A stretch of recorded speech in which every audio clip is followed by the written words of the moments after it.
बिस्मिल्लाहिर्रहमानिर्रहीम। अस्सलाम वालेकुम। कैसी है मेरी प्यारी प्यारी यूट्यूब फैमिली। मेरी रब से दुआ है कि मेरे तमाम देखने वाले जहाँ रहें, खुश रहें, आबाद रहें और मुस्कुराते रहें। आज हम बना रहे हैं सूजी बेसन के पकोड़े। बहुत मज़ेदार, झटपट से आसान सी रेसिपी है। क्रंची पकोड़े बनेंगे। डिफरेंट रेसिपी है। अगर आपको अच्छी लगे तो मेरे चैनल को लाइक कर दें, सब्सक्राइब कर दें, बेल आइकन को दबाना मत भूलें ताकि नई वीडियो का नोटिफिकेशन आपको आसानी से मिले। चले बनाना स्टार्ट करते हैं मज़ेदार पकोड़े। मज़ेदार से क्रंची पकोड़े बनाने के लिए एक बड़ा साइज़ का प्याज लिया है जिसको नमक लगा के कुछ देर के लिए रख दिया था। एक बड़े से बाउल में ट्रांसफ़र करेंगे नमक लगा प्याज, दो दरमियाने साइज़ के बारीक कटे हुए आलू। आप चाहें तो तमाम वेजिटेबल कद्दूकस करके शामिल कर सकते हैं या ऐसे भी काट के शामिल करें तो पकौड़ों में मज़े की लगेंगी। बाउल में ट्रांसफ़र करेंगे आलू को और साथ में ही कुछ छोटी छोटी वेजिटेबल्स काटी हैं मैंने, जिनमें है एक छोटा सा टमाटर जिसको बहुत बारीक कट किया है, लहसुन अदरक कुछ चॉप कर लिया है।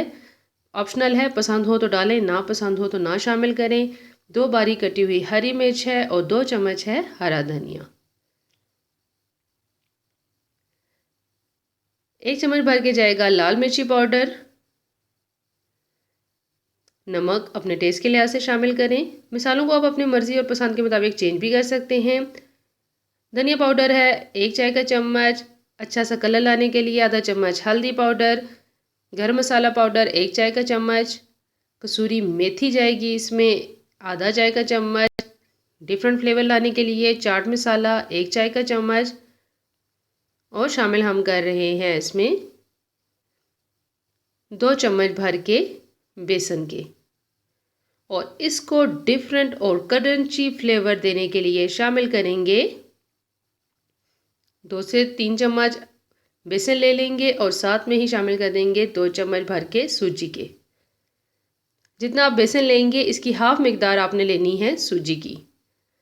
इन पकौड़ों को बनाते हुए ये बात याद रखिएगा। आधा चम्मच है बेकिंग पाउडर।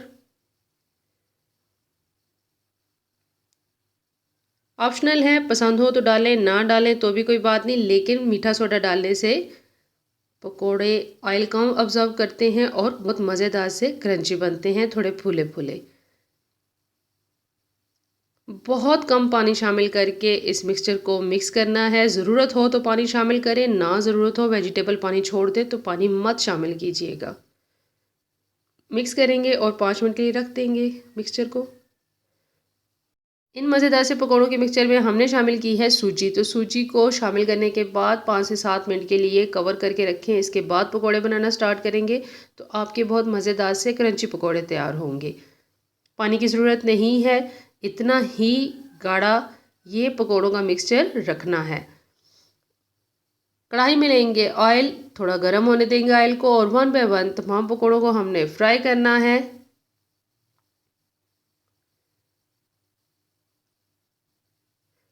थोड़ा थोड़ा मिक्सचर लेंगे, हाथ की मदद से डालना चाहें तो भी आपकी मर्ज़ी है, चम्मच से शामिल करें तो भी ठीक है। और छोटे छोटे से मज़ेदार से पकोड़े बनाते जाएंगे। बहुत तेज़ आंच पे पकोड़ों को फ्राई मत कीजिएगा।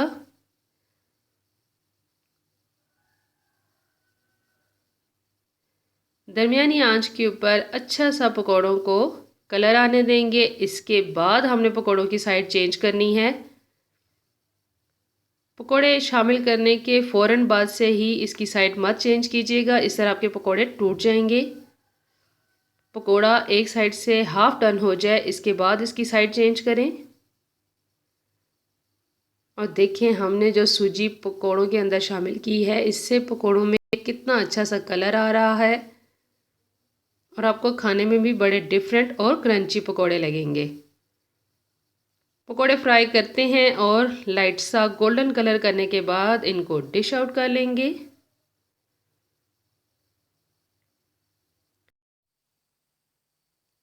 मज़ेदार से सुपर क्रिस्पी क्रंची गर्मा गर्म पकोड़े तैयार हैं। अपनी मर्ज़ी की किसी भी सॉस के साथ आप इसको सर्व कर सकते हैं, चाहे ग्रीन चटनी बनाकर खाएं या फिर टमाटो केचप के साथ, जो पसंद हो साथ में रखें और गर्मा गर्म झटपट से बन जाने वाले पकोड़ा तैयार हैं।